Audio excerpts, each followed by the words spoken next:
31 juillet, Proverbes chapitre 19, chapitre 20, chapitre 21. Mieux vaut le pauvre qui marche dans son intégrité que l'homme qui a des lèvres perverses et qui est un insensé. Le manque de science n'est bon pour personne et celui qui précipite ses pas tombe dans le péché. La folie de l'homme pervertit sa voix et c'est contre l'Éternel que son cœur s'irrite. La richesse procure un grand nombre d'amis, mais le pauvre est séparé de son ami. Le faux témoin ne restera pas impuni et celui qui dit des mensonges n'échappera pas. Beaucoup de gens flattent l'homme généreux et tous sont les amis de celui qui fait des présents. Tous les frères du pauvre le haïssent. Combien plus ses amis s'éloignent-ils de lui? Il leur adresse des paroles suppliantes, mais ils disparaissent. Celui qui acquiert du sens aime son âme, celui qui garde l'intelligence trouve le bonheur. Le faux témoin ne restera pas impuni et celui qui dit des mensonges périra. Il ne sied pas un insensé de vivre dans les délices, combien moins un esclave de dominer sur des princes. L'homme qui a de la sagesse est lent à la colère, il met sa gloire à oublier les offenses. La colère du roi est comme le rugissement d'un lion et sa faveur est comme la rosée sur l'herbe. Un fils insensé est une calamité pour son père et les querelles d'une femme sont une gouttière sans fin. On peut hériter de ses pères une maison et des richesses, mais une femme intelligente est un don de l'Éternel. La paresse fait tomber dans l'assoupissement et l'âme nonchalante éprouve la faim. Celui qui garde ce qui est commandé garde son âme, celui qui ne veille pas sur sa voie mourra. Celui qui a pitié du pauvre prête à l'Éternel qui lui rendra selon son œuvre. Châtie ton fils, car il y a encore de l'espérance, mais ne désire point le faire mourir. Celui que la colère emporte doit en subir la peine, car si tu le libères, tu devras y revenir. Écoute les conseils et reçois l'instruction, afin que tu sois sage dans la suite de ta vie. Il y a dans le cœur de l'homme beaucoup de projets, mais c'est le dessein de l'Éternel qui s'accomplit. Ce qui fait le charme d'un homme, c'est sa bonté. Et mieux vaut un pauvre qu'un menteur.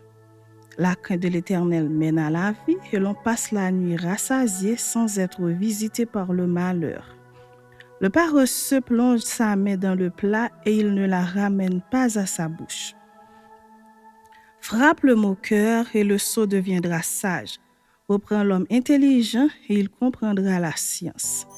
Celui qui ruine son père et qui met en fuite sa mère est un fils qui fait honte et qui fait rougir.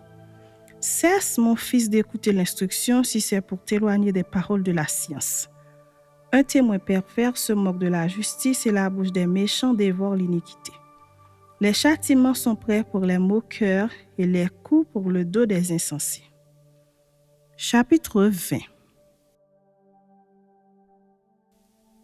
Le vin est moqueur, les boissons fortes sont tumultueuses. Quiconque en fait excès n'est pas sage. La terreur qu'inspire le roi est comme le rugissement d'un lion. Celui qui l'irrite pêche contre lui-même.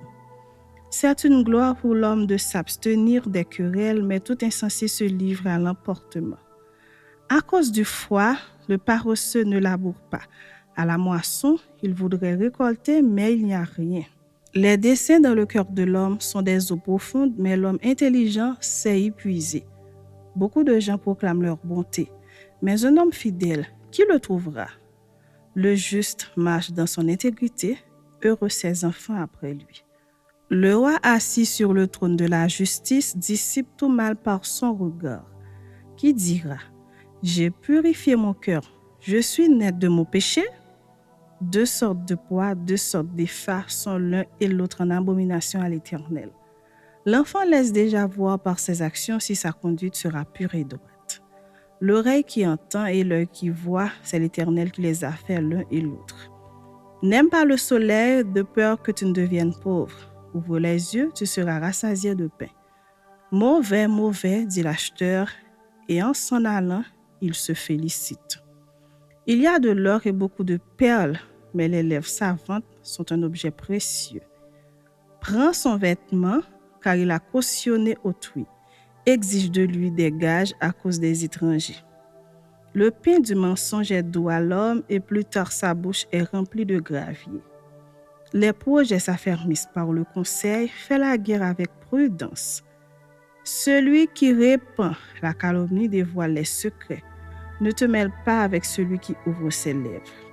Si quelqu'un maudit son père et sa mère, sa lampe s'éteindra au milieu des ténèbres.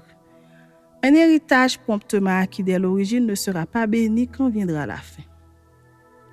Ne dis pas, je rendrai le mal. Espère en l'Éternel et il te délivrera. L'Éternel est en horreur de sortes de poids, et la balance fausse n'est pas une chose bonne. C'est l'Éternel qui dirige les pas de l'homme, mais l'homme peut-il comprendre sa voie?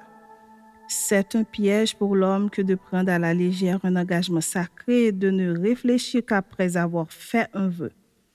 Un roi sage dissipe les méchants et fait passer sur eux la roue.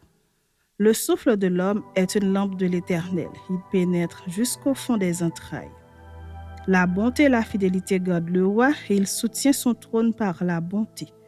La force est la gloire des jeunes gens et les cheveux blancs sont l'ornement des vieillards. Les plaies d'une blessure sont un remède pour le méchant, de même les coups qui pénètrent jusqu'au fond des entrailles. Chapitre 21. Le cœur du roi est un courant d'eau dans la main de l'Éternel, il l'incline partout où il veut. Toutes les voies de l'homme sont droites à ses yeux, mais celui qui pèse les cœurs, c'est l'Éternel. La pratique de la justice et de l'équité, voilà ce que l'Éternel préfère au sacrifice. Des regards hautains et un cœur qui s'enfle, cette lampe des méchants, ce n'est que péché. Les projets de l'homme diligent ne mènent qu'à l'abondance, mais celui qui agit avec précipitation n'arrive qu'à la disette. Des trésors acquis par une langue mensongère sont une vanité fugitive et l'avant-coureur de la mort.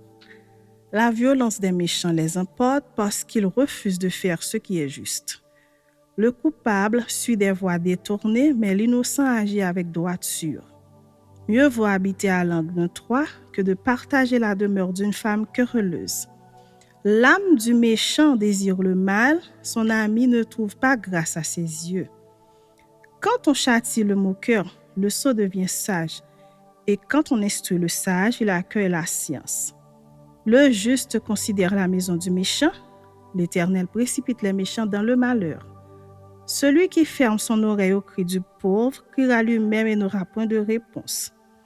Un don fait en secret apaise la colère, un présent fait en cachette calme une fureur violente. C'est une joie pour le juste de pratiquer la justice, mais la ruine est pour ceux qui font le mal.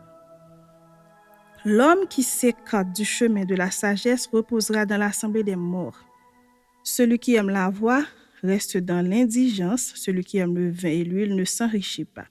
Le méchant sert de rançon pour le juste et le perfide pour les hommes droits. Mieux vaut habiter dans une terre déserte qu'avec une femme querelleuse et irritable.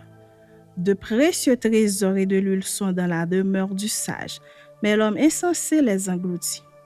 Celui qui poursuit la justice et la bonté trouve la vie, la justice et la gloire. Le sage monte dans la ville des héros et il abat la force qui lui donnait de l'assurance. Celui qui veille sur sa bouche et sur sa langue préserve son âme des angoisses. L'orgueilleux le hautain s'appelle un moqueur. Il agit avec la fureur de l'arrogance. Les désirs du paresseux le tuent parce que ses mains refusent de travailler.